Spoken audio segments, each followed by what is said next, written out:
Welcome back to George the Indian farmer. പച്ചക്കറി അതുപോലെ ഇപ്പോൾ ഈ മുരിങ്ങ, ഇലക്കറികളുടെ ചെടികൾ, ഫലവൃക്ഷങ്ങൾ, ഇതിൻ്റെയൊക്കെ സീസണിൽ ആദ്യത്തെ പൂടുന്നതോ അല്ല ലൈഫിൽ തന്നെ ആദ്യമായിട്ട് പൂടുന്നതൊക്കെ നോക്കി കണ്ടെത്തൽ എൻ്റെ ഒരു ഹോബിയാണ്. അപ്പോൾ അതേവിടെ മുരിങ്ങ പൂട്ടുണ്ട്. പൊതുവേ എൻ്റെ വീട്ടിലുള്ള ചെടികളൊക്കെ പൂടാൻ വളരെ ലേറ്റാണ്. അപ്പോൾ നിങ്ങൾക്കറിയാമ്പോൾ ഫെബ്രുവരി മാസം കഴിയാറായി. നാട്ടിൽ പല മുരിങ്ങക്കായ ഉണ്ടായി നിൽക്കുന്നു. മുരിങ്ങ ഇഷ്ടംപോലെ പൂവിട്ട് മുരിങ്ങക്കായ ഉണ്ടാവാനുള്ള ഒരു സ്റ്റേജിലേക്ക് കടന്നു.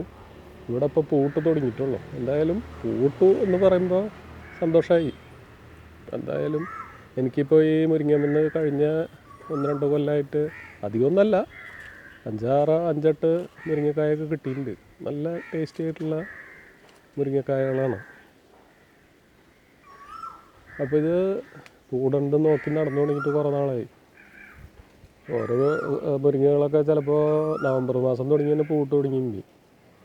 എന്തായാലും ഈ ഒരു മുരിങ്ങ ഇവിടെ എൻ്റെ വീട്ടിലിപ്പോൾ 3 മുരിങ്ങ മരങ്ങളുണ്ട്. 1, 2, എൻ്റെ അപ്പുറത്ത് 3. ഇതൊരു വലിയ മരമാണ്, പക്ഷേ ഇതുമ്മേ മുരിങ്ങക്കായ ഇതുവരെ കണ്ടിട്ടില്ല. അപ്പോൾ ഇതുമ്മേ ഞാനിപ്പോൾ കഴിഞ്ഞൊരു വീഡിയോ ഇട്ടിട്ടുണ്ടായിരുന്നു. ഷുഗർ വള്ളി പടർന്ന് കയറിയിട്ടുണ്ട്. പിന്നെ അതിപ്പോൾ അതിൻ്റെ താഴെ കുരുമുളക് വെച്ച് കൊടുത്തിട്ടുണ്ട്.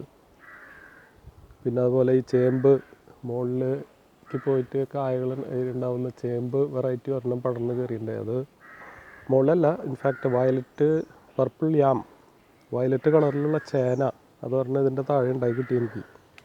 അപ്പോൾ അതിൻ്റെ ആ വള്ളി മുഴുവൻ ഇതിൻ്റെ മുകളിലേക്കാണ് പോയത്.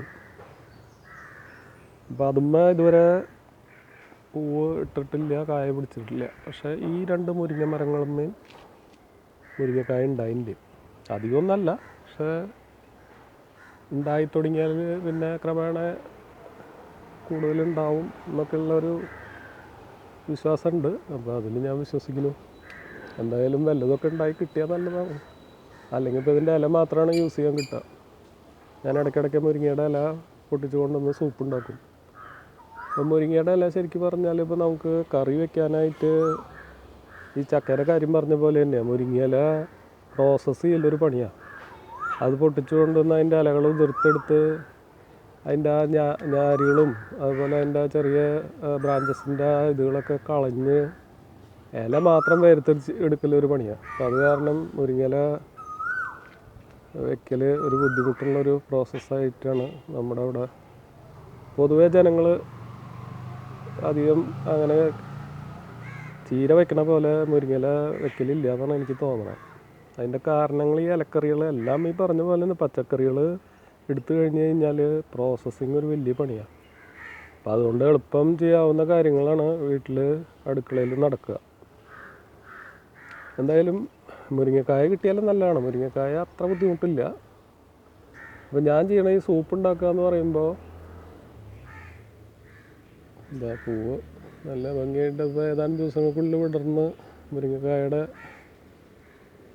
ഇതിലേക്ക് കടക്കും എന്ന് വിചാരിക്കുന്നു.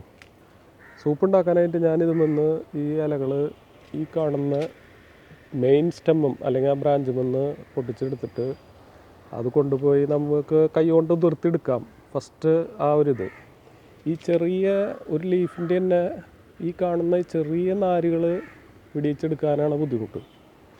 അപ്പോൾ അതിന് ഞാൻ കുറച്ച് വലിയൊരു ബേസിനിൽ വെള്ളം ചൂടാക്കിയിട്ട് അതിൻ്റെ അകത്ത് ഒരു ഇത്തിരി ഉപ്പിട്ട് ഈ ഇലകൾ അതിലിട്ട് കൊടുക്കും. അപ്പോൾ അത് കുറച്ച് നേരം തിളച്ച് കഴിയുമ്പോൾ ഇലയുടെ ഗുണങ്ങളൊക്കെ ആ വെള്ളത്തിലുണ്ടാവും.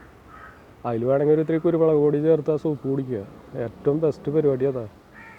ഈ കറി വെക്കാനൊക്കെ നിൽക്കുമ്പോൾ ഇപ്പോൾ ഈ പറഞ്ഞ നേരത്തെ ബുദ്ധിമുട്ടുകളുണ്ട്. അതേസമയം സൂപ്പാക്കി കഴിഞ്ഞ് കഴിഞ്ഞാൽ നമുക്ക് അത് കഴിക്കാം.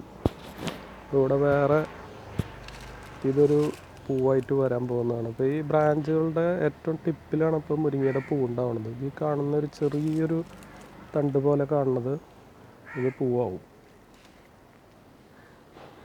അതിൻ്റെ ടിപ്പിലാണ് ഈ മുരിങ്ങയുടെ പൂവുണ്ടാവുന്നത്. ഒരുവിധം ഇതിൻ്റെ ബ്രാഞ്ചസിലൊക്കെ കുറേയേറെ അതുപോലെ താഴേക്കുള്ള ബ്രാഞ്ചുകളും അധികം കാണാനില്ല. അപ്പോൾ ഈ കാണുന്ന ഈ ഒരു ഈ ടിപ്പിൽ എവിടെയെങ്കിലും ആയിട്ട് പൂ ഉണ്ടാവാം. ഇതുപോലെ ഇങ്ങനെ സൈഡിൽ നിന്ന് വരുന്ന ഓഫ് ഷൂട്ടായിട്ട് വരുന്ന ബ്രാഞ്ചസിൽ ആണ് ഇതുപോലെയുള്ള ഈ ഒരു ഇതിൻ്റെ അകത്താണ് പൂക്കളുണ്ടാവുന്നത്. അപ്പോൾ അതൊക്കെ അങ്ങനെ നമ്മൾ ഓരോന്നും വളരെ ക്ലോസ് ആയിട്ട് ഒബ്സർവ് ചെയ്ത് വരികയാണ്. പൂക്കൾ ഫോം ചെയ്യുന്നത്, അതെവിടെ ഫോം ചെയ്യുന്നു, അങ്ങനെ അത് എത്ര നാൾ എടുക്കുന്നുണ്ട്, അതിൻ്റെ നെക്സ്റ്റ് സ്റ്റെപ്പ് അല്ലെങ്കിൽ നെക്സ്റ്റ് സ്റ്റേജിലേക്ക് പോകാൻ, അങ്ങനെയുള്ള കാര്യങ്ങളൊക്കെ കണ്ട് പഠിക്കുകയാണ്. ഇത് പറഞ്ഞ പോലെ നമ്മൾ അത്ര വലിയ ജോർജ് ദ ഇന്ത്യൻ ഫാർമർ എന്ന് പറയുന്നുണ്ടെങ്കിലും കൃഷി ഇപ്പം നമ്മൾ പഠിച്ചുകൊണ്ടിരിക്കുകയാണ്.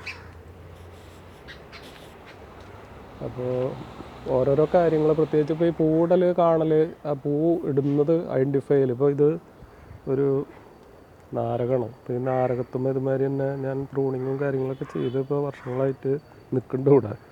ഇതുവരെ പൂവിട്ടിട്ടില്ല. അപ്പോൾ അതുമ്പോൾ പൂടുന്നത് ഇങ്ങനെ നോക്കിക്കൊണ്ടിരിക്കുക. അതുപോലെ ഇപ്പുറത്തൊരു ഇസ്രായേലി ലെമൺ ഉണ്ട്. ഇതുമ്മ മേടിച്ചു കൊണ്ടുവരുമ്പോൾ നാരങ്ങ ഉണ്ടായിരുന്നു, ഇസ്രായേലി ലെമൺ ഉണ്ടായിരുന്നു. അത് പറഞ്ഞാൽ അങ്ങനെ നിന്ന് നമുക്ക് ഉണ്ടായി കിട്ടി. പിന്നെ ഒരെണ്ണം പൂട്ട് കുറച്ച് വലിപ്പം വന്നു, അതിന്ന് അത് വലുതാവണേ ഇല്ല, അങ്ങനെ നിന്നു. അപ്പോൾ ഞാൻ പിന്നെ അതിനെ പൊട്ടിച്ച് അത് ഉപയോഗിച്ചു. അത് ശരിക്ക് മൂപ്പത്തിണ്ടായിരുന്നില്ല, എന്നാലും അത് കുറേ നാളങ്ങനെ ഒരു സ്റ്റേജിൽ നിൽക്കണ കണ്ടപ്പോൾ അതിനെ പൊട്ടിച്ചു. പിന്നീട് ഞാൻ വീണ്ടും അതിനൊക്കെ പ്രൂൺ ചെയ്ത് നിർത്തിയിട്ടുണ്ട്. അപ്പോൾ ഇതുമ്മ പൂ ഉണ്ടാവണത് നോക്കുക. അങ്ങനെ ഓരോ ഇതുകളുമേയും പൂക്കളും കായകളും ഉണ്ടാവണത് വാച്ച് ചെയ്യുക, ഒബ്സർവ് ചെയ്യുക. അതൊരു മെയിൻ ദൗത്യമാണ് എൻ്റെ. അപ്പോൾ അങ്ങനെ ഇന്നത്തെ മുരിങ്ങാപ്പൂവിൻ്റെ ഒരു ഫൈനൽ പിക്ചർ. Thank you.